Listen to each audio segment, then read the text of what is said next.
আসসালামু আলাইকুম। আমি অনলাইন প্রবলেম সলিউশন থেকে বলছি। আজকে অনেকদিন পরে আসলাম। তো আপনাদেরকে আজকে একটা খুবই গুরুত্বপূর্ণ নোটিশ দিব, যেটা আমরা যারা ঠিকাদারি আছি এবং ঠিকাদারি লাইনে কাজ করি তাদের সবার জন্য খুবই ইম্পর্টেন্ট।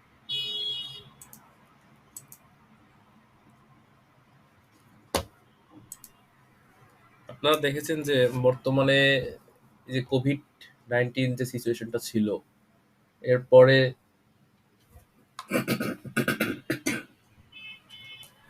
দ্রব্যমূল্যের প্রত্যেকটা দ্রব্যমূল্যের ঊর্ধ্বগতি। আমরা যারা ঠিকাদার আছি, ঠিকাদারি লাইনে কাজ করতে পারি না। প্রত্যেকটা জিনিসের যে রেট, দপ্তরে যে পরিমাণ ঘুষ দেওয়া লাগে, এরপর কাজ করা খুবই টাফ হয়ে যায়।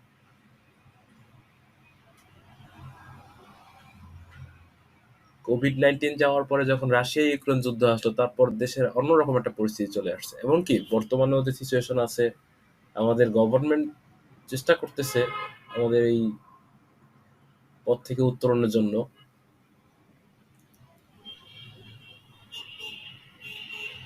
তো তার পরিপ্রেক্ষিতে যেহেতু সবকিছুর রেট ঊর্ধ্বমূল্য, ঠিকাদার কাজ করতে পারতেছে না। যদি ঠিকাদার কাজই না করতে পারে, তাহলে বাংলাদেশের উন্নয়নও সম্ভব হবে না। তো সেদিকে সব দিক খেয়াল করে সরকার কিছু কনস্ট্রাকশন কাজে ৪টা আইটেমের রেট কিছুটা পরিবর্তন করেছে। যদিও সেটা মার্কেট রেটের সাথে সমন্বয় হয় না, তারপরও কিছুটা কাছাকাছি। তো সেই রেটটা আপনারা অনেকে দেখেছেন, তো আবার অনেকে দেখেন নাই। যারা দেখেন নাই শুধুমাত্র তাদের জন্য। আর যারা দেখেছেন তারা দেখেন, সমস্যা নেই। যেটা হইছে আপনারা পাবেন এই রেটের যে শিডিউলটা, এই নোটিশটা দিয়েছে আপনাদের MOA.gov.bd। সার্ভারে যাবেন,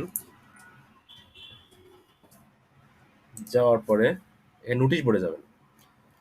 নোটিশ বোর্ডে যাওয়ার পরে আপনারা এখানে দেখেন দর তফসিল শিডিউল অফ 4টি বেসিক আইটেম দর পুনর্নির্ধারণ সংক্রান্ত 2023 ফেব্রুয়ারি মাসের 23 তারিখে এই নোটিশটা দিয়েছে।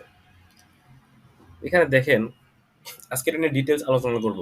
কি করলে আপনাদের জন্য ভালো হবে, কি করলে আপনারা এই রেটের সাথে কিছুটা সমন্বয় করতে পারেন, সে বিষয় নিয়ে আজকে কিছুটা আলোচনা করব। দেখেন এখানে কি বলেছে, মন্ত্রণালয় বিভাগ অথবা অধিদপ্তরের দর তফসিলের 4টি বেসিক আইটেমের পুনর্নির্ধারণ সংক্রান্ত।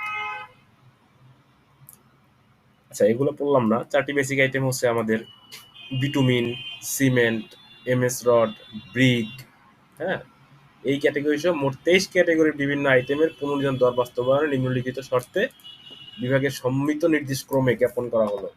আচ্ছা, এখানে কোটেশনগুলো দেখেন প্লিজ। পুনর্নির্ধারিত দর সকল দপ্তরের তফসিলের ক্ষেত্রে প্রযোজ্য হবে। এই দর পিডব্লিউডি, এলজিডি সব ডিপার্টমেন্টের ক্ষেত্রে, বিডব্লিউডিবি সব ডিপার্টমেন্টের ক্ষেত্রে এই দরগুলা গ্রহণযোগ্য। এখন বর্তমানে যে রেটটা দিছে ওরা আপডেট। সেকেন্ড, পুনর্নির্ধারিত দরের ভিত্তিতে সকল দপ্তরের ইতিপূর্বে অনুমোদিত কার্য বাস্তবায়ন আইটেম সমূহের দর। জিনিসটা বুঝেন, পুনর্নির্ধারিত দরের ভিত্তিতে সকল দপ্তরের ইতিপূর্বে অনুমোদিত কার্য বাস্তবায়ন আইটেম সমূহের দর সংশোধনপূর্বক অনতিবিলম্বে সংশ্লিষ্ট সকল দপ্তরের ওয়েবসাইটে আপলোড করতে হবে। এই যে জিনিসটা যে রেট চেঞ্জ করছে, এটা প্রতিটা দপ্তরের ওয়েবসাইটে আপলোড করে দিতে বলছে। ইতিপূর্বে বিভিন্ন দপ্তরের জন্য অনুমোদিত দর তফসিলে উল্লিখিত সকল শর্ত অপরিবর্তিত থাকবে। এই পুনর্নির্ধারিত দরের ক্ষেত্রে সময়ে সময়ে জাতীয় রাজস্ব বোর্ড কর্তৃক নির্ধারিত মূল্য সংযোজন কর, ভ্যাট, আয়কর শুল্ক ও অন্য ডিউটি প্রযোজ্য হবে। আচ্ছা, এমনকি পূর্ব পরবর্তী নির্দেশ না দেওয়া পর্যন্ত এই রেট বহাল থাকবে। এখন দেখেন রেটগুলো কি কি মূলত চেঞ্জ করেছে। দেখেন এই 4টা আইটেম, আমরা যারা রেট শিডিউল দিয়ে কাজ করি অথবা যারা রেট জানি, হ্যাঁ, যেমন আরএসডি কিছু টেন্ডারের ক্ষেত্রে কিছু কিছু সময় আপনার উল্লেখ থাকে যে রেট শিডিউলে যে রেট আছে তার থেকে 5% বেশি বা কম করতে পারবে না। তো সেক্ষেত্রে আমরা যারা রেট না দেখে রেট করি, আমরা যারা 5%-এর উপরে দিয়ে দিলাম না ভেবে, তাদেরকে অবশ্যই এগুলাকে স্মরণ রাখা উচিত। যেমন এখানে বলছে 4টা basic item, first class pick ঝামা স্ট্যান্ডার্ড ব্রিক্স। ব্রিক্সের ঢাকা ডিভিশনে এক্সিস্টিং রেট ছিল প্রতিটা ইট 10 টাকা করে, বর্তমানে রেট চেঞ্জ হয়েছে ঢাকা ডিভিশন 13 টাকা। আবার ঠিক একইভাবে দেখতে হবে যখন চিটাগাং আমি যাই 10 টাকা ছিল 13 টাকা, একই জিনিস। জোন সিতে যখন আমি রাজশাহী রংপুরে যাই আগে ছিল 9 টাকা 6 পয়সা, বর্তমানে হলো 12 টাকা 50 পয়সা। খুলনা ডিভিশনে এবং বরিশাল ডিভিশনে যখন আমি যাব তখন দেখবো 9 টাকা 8 পয়সা 80 পয়সা ছিল আগের রেট, বর্তমানে হয়েছে 12 টাকা 50 পয়সা। Second, automatic machine made first class bricks, এটা আগে ছিল 11 টাকা 50 পয়সা, বর্তমানে হলো 16 টাকা। চিটাগং ডিভিশনে যখন আগে ছিল 11 টাকা 50 পয়সা, বর্তমানে হলো 16 টাকা। এভাবে দেখেন এই চেঞ্জগুলো আছে। আবার সেম বিটুমিনের ক্ষেত্রে যখন আমি আসি, বিটুমিনের ক্ষেত্রে আইটেমটা দেখেন, বিটুমিন ইমুলশন যখন দেখবেন কেজি হচ্ছে 100 টাকা আগে ছিল, বর্তমানে হলো 120 টাকা ঢাকা ডিভিশনের জন্য।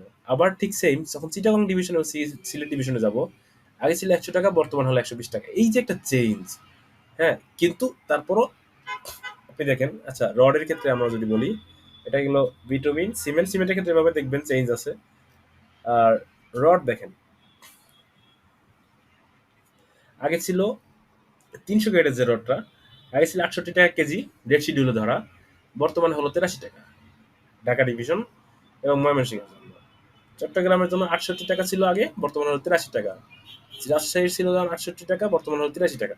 এখন এই যে একটা চেঞ্জ, আপনি 83 টাকায় বর্তমানে মার্কেটে রেট পাচ্ছেন না, রড পাচ্ছেন না। তো সেক্ষেত্রে কিছু কিছু ক্ষেত্রে আপনারা যখন রেট করবেন, রেটের অনেক কিছু কিছু বিষয় আছে, অনেক আইটেমে আছে রেট খুব কম রেটে পাওয়া যায় কিন্তু রেট শিডিউলে বেশি। তো সেক্ষেত্রে আপনারা ওই জায়গায় রেটটা কমায় দিবেন এবং এই রডের ক্ষেত্রে আপনার রেট বাড়াই দিবেন। 83 টাকা বর্তমানে আপনি রড পাবেন না, বা 90 টাকা 91 টাকা আপনি রড পাবেন না, বর্তমানে মার্কেটে অনেক রেট হাই। সেক্ষেত্রে আপনাদের লস পোষানোর জন্য আপনাদেরকে অবশ্যই রেট বাড়িয়ে দিতে হবে। এছাড়াও একটা জিনিস, এই যে রেটগুলো আছে দিয়েছে বর্তমানে ওনারা, এটা অবশ্যই এখানে ভ্যাট ট্যাক্স প্রফিট ওদের অ্যানালাইসিস সহ ইনক্লুড করা, জায়গায় আপনার আলাদা ভ্যাট ট্যাক্স অ্যাড করার দরকার সেভাবে হবে না, কিছুটা কাছাকাছি যাবে। তো সেক্ষেত্রে আপনারা এই চিঠির সূত্র ধরে অবশ্যই আপনার পিকে চিঠি দেবেন। আপনার পিকে বুঝাতে হবে যে আমি এই রেটে কাজ করতে পারতেছি না, এই রেটে কাজ করলে আমার এত% লস হচ্ছে। আমি যেহেতু প্রতিটা ঠিকাদারই চাচ্ছে কিছুটা প্রফিটের জন্য কাজ করতে, সো যদি ঠিকাদার সেখানে প্রফিটই করতে না পারে তাহলে আমরা ঠিকাদারগণ কিভাবে কাজ করব? তো পি কে বুঝাতে হবে, যদি সে না বুঝে তাহলে তার উপর মহলে চিঠি দিতে হবে। চিঠি ঠিকাদারি লাইনে কাজ করতে হলে চিঠির বিকল্প কিছু নাই, তাদেরকে বারবার নোটিশ জারি করতে হবে। তারাও যেহেতু সরকারি চাকরি করে তাদেরকেও একটা কিছুটা জবাবদিহি আছে। তো ওই রেফারেন্স ধরে তারাও কিছু একটা করতে পারে আপনার জন্য, আশা করি দেখবেন। তো আজকে এই পর্যন্তই আপডেট ছিল, আমি খুবই শর্ট সময়ে বুঝিয়েছি যেহেতু সময় নাই। আহ, তো আপনারা ভালো থাকবেন। যদি আপনাদের আরো কিছু আপডেট প্রয়োজন হয় আমাকে কমেন্টে বলবেন। আমার চ্যানেলটা সাবস্ক্রাইব করুন, পাশাপাশি থাকবেন। আশা করি আপনাদের সামান্য অনুপ্রেরণা আমাদেরকে আরো সামনে এগিয়ে যাওয়ার জন্য সহযোগিতা করবে। আর আপনাদের টেন্ডার রিলেটেড যত কোনো সমস্যা আছে, যে কোনো গুড সিভিল কনস্ট্রাকশন সার্ভিস টাইপের যত কোনো সমস্যা আছে আপনি বলবেন, আপনারা বলবেন, আমরা আমাদের সময় মতো আপনাদেরকে অ্যান্সার দিয়ে দিব। হয়তোবা সকালে আমরা থাকি না, সবাই ব্যস্ত থাকি, রাত্রে 8-9টার পরে আপনারা সবাই আপনাদের উত্তর পেয়ে যাবেন আশা করি। ঠিক আছে, ভালো থাকবেন, আপনাদের পরিবারের দিকে খেয়াল রাখবেন, সুস্থ থাকবেন। সেই আশায় আজকের দিনের মতো শেষ করছি। আল্লাহ হাফিজ।